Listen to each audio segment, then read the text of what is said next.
Selamat sore teman-teman, salam dan bahagia.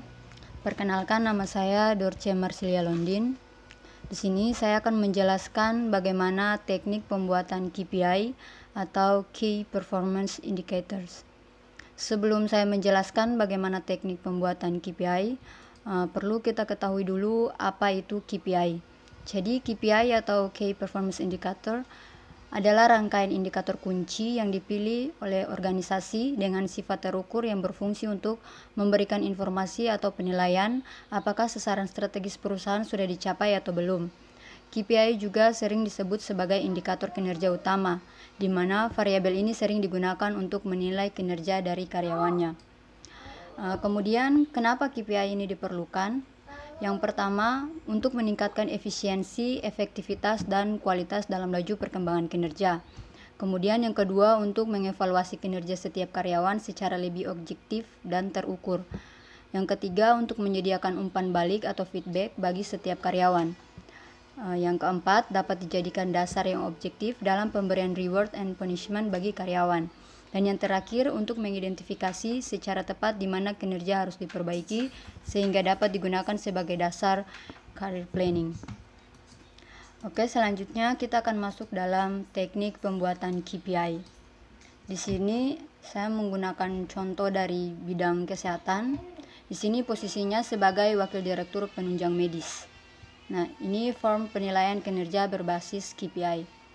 Yang pertama yang harus kita lakukan yaitu menentukan area kinerja utamanya. Area kinerja utama merupakan bidang tanggung jawab pokok dari wakil direktur penunjang medis ini.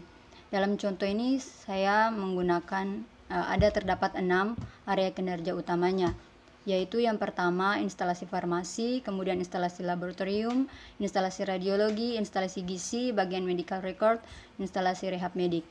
Nah, setelah kita menentukan area kinerja utamanya, kemudian kita menentukan Key Performance Indicator-nya atau KPI-nya. Di sini KPI adalah indikator terukur untuk menilai hasil kinerja. Untuk masing-masing area kinerja utama minimal memiliki satu KPI. Untuk dalam contoh ini, saya di sini minimal ada 2 dan juga maksimalnya ada 3 dari setiap masing-masing area kinerja utamanya. Nah, setelah kita menentukan Key Performance Indikatornya, kemudian kita tentukan bobot KPI-nya. Bobot KPI ini ditentukan berdasarkan tingkat kepentingan atau prioritas dari KPI-nya. Nah, kemudian total bobotnya harus berjumlah 100. Total dari bobot KPI-nya harus berjumlah 100. Nah, di sini yang menjadi prioritasnya yaitu tingkat kepuasan pasien terhadap pelayanan bagian admission. Di sini bobotnya 20. Ya, kemudian berikutnya ada 10, ada 8, ada 3, ada juga 4. Nah, setelah kita menentukan bobot KPI-nya, kemudian kita menentukan targetnya. Target ini bisa berbentuk persentase, bisa juga berbentuk jam dan sebagainya. Di sini targetnya semuanya berupa persentase yang saya gunakan dalam contoh ini. Nah, setelah kita menentukan target, kemudian kita menentukan realisasinya. Nah, realisasi ini tergantung ya, ada yang menggunakan untuk realisasi bulan, ada yang menggunakan realisasi akhir tahun. Di sini saya menggunakan contoh realisasi 1 semester ya.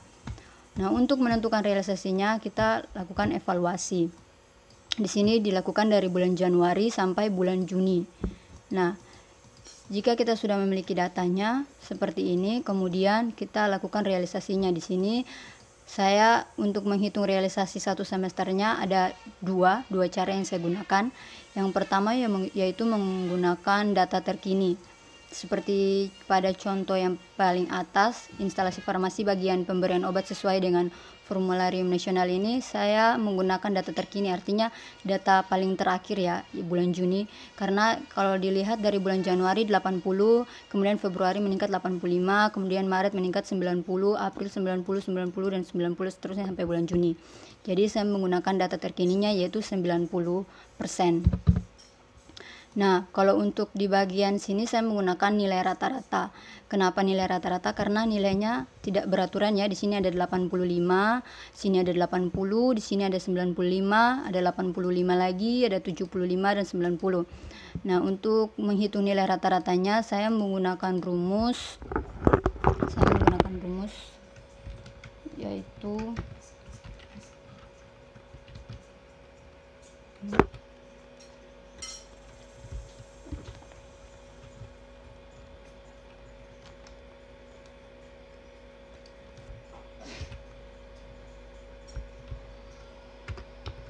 dibagi dengan 6 ya, karena di sini ada 6 kolom.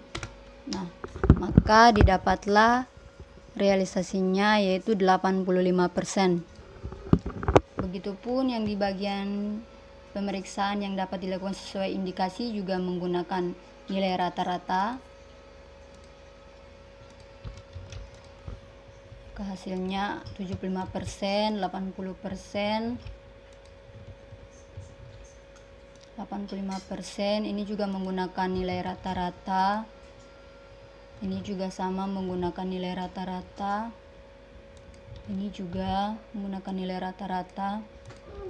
Ini juga menggunakan nilai rata-rata.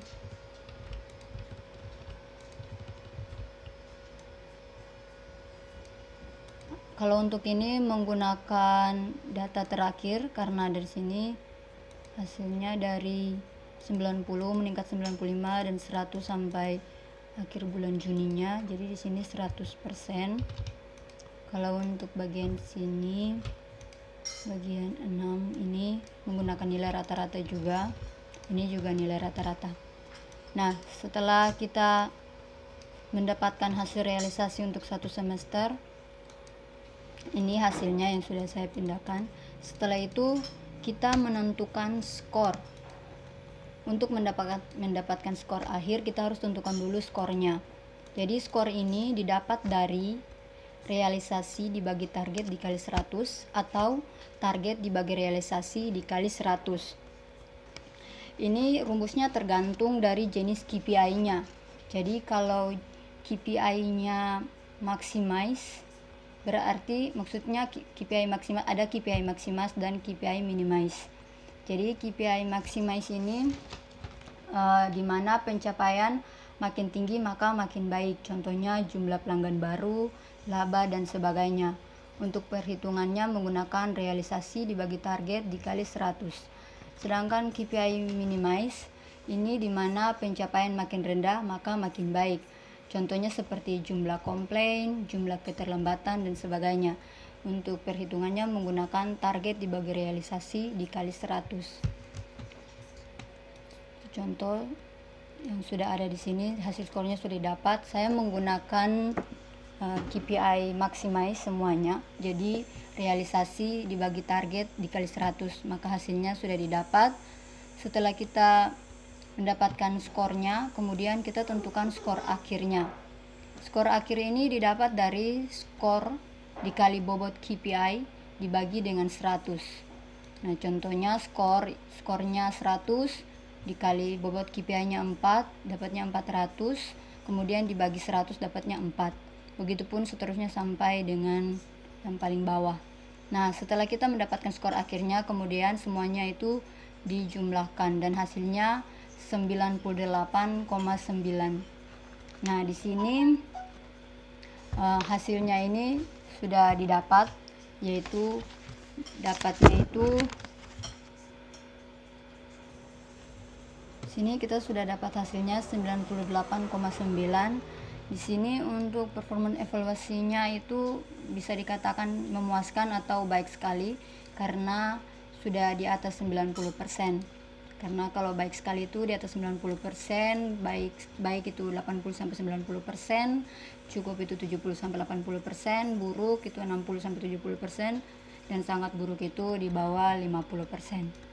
Jadi hasil dari perhitungan KPI atau form penilaian kinerja berbasis KPI yang ada pada contoh ini, hasilnya bisa dikatakan sangat memuaskan atau baik sekali. Oke, demikian penjelasan dari saya tentang bagaimana teknik pembuatan KPI-nya. Terima kasih.